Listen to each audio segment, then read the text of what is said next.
key now is, does my car do what I wanted it to do after practice, right, Steve? Like, we had a practice. Nobody was completely happy with their car. What kind of changes did I make overnight to make it drive better today? And were they good or were they not?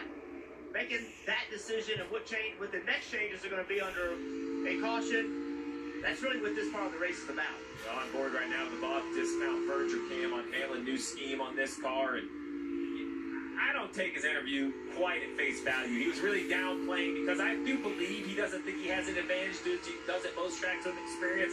And I know last year didn't go well enough. I think he was trying to show some humility, but don't let that cover up where he knows deep down inside his skill set can get there. It's just a question if the car balance will match what he's looking for. Think about that. If everywhere else we unload, he has more starts than perhaps everyone in the field. This is one of the few that he's on equal footing. He didn't test here. His car was tested by teammate Chase Briscoe, and they're all running on a recently developed, a different tyre by Goodyear, both left sides and rights, different construction. And the construction work, the real change was really for failures. Last year we saw a lot of rear tires have issues, mostly due to abuse with some air pressure, but Goodyear wanted to give the team a little more leeway. No issues in practice, no issues yet. Knock on wood, 338 laps to go. I know if I wasn't quite fast enough, it's that forbidden fruit. Air out of the rear tires just adds grip, adds speed. We'll see if anyone dares go there.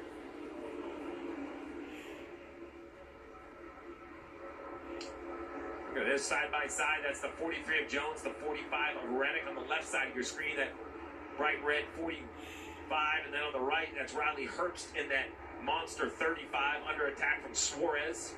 Had a conversation with Eric Jones this morning in that 43 car. And said, Eric, your car looked really good yesterday. I know you didn't qualify very well. And he said, Jeff, I'm really, really happy with where we are. So a lot of positivity in that team. He and John Hunter Nemechek, Legacy Motorsports, owned by Jimmy Johnson. These guys are heading in the right direction. And those drivers have really enjoyed the greater input from the seven-time champ who has recently moved back to the US from England. Jimmy is a regular figure in the race shop, and for his two young drivers, that means a lot. Oh, can you imagine having an opportunity to spend time with Jimmy Johnson and learn the lessons that he learned, try to shortcut it so you don't have to go through those things? It's a huge asset. But I don't think just for the driver, Steve. I think that Jimmy is an asset to the entire organization. Yeah, when you have that much experience at this high of a level, it's almost osmosis. I mean, just being around him, it doesn't have to be a specific meeting or lesson or conversation. It's every comment, every small input. Although I want Riley Herbst right here rolling around the bottom. I love that look out of that 35. We're going to get two monster cars on the screen. The one on the left, the 54 of Ty Gibbs, the one on the right, the 35 of Tyler Reddick. Remember, first year full-time Cup Series. That's the third 2311 entry. Back up front, William Byron has led every lap thus far.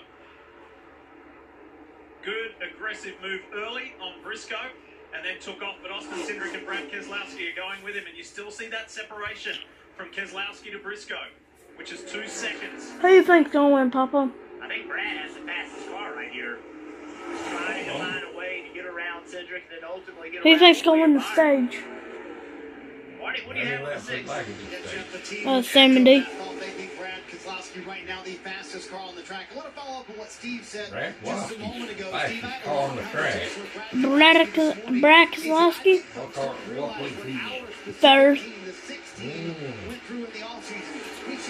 You think you win a race? The car chief. And then we went to race at Daytona.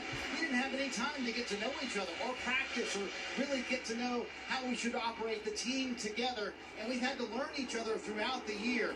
In this day and age, Steve, how difficult is that task for Brad Keselowski? And you see Jeremy Bollins on the right-hand side, his new crew chief this year. They worked together in the past, but that doesn't really matter. Yeah. New car, limited practice. It's difficult to kind of In the stage. Yeah, I mean, you basically get 20 minutes of practice, which is a light version of practice from pit road, qualifying in the race. That's a full weekend. Jeff and Brad Keselowski? 4.5 hours of practice over 2 days. That gives you I think Byron's going to win the stage. Talk about it, split a meal, have more conversation. So I just do believe it takes time. I think Byron's going to win the stage. I thought they did an amazing job of adding a third car, but without a doubt, the 6 took a step back. Yeah. Glad to see Brad not continue the owner, right? But I want to see driver Brad say, wait, we can get better. They have done that, and they have been on the trend here. Big fifth last week in Indianapolis.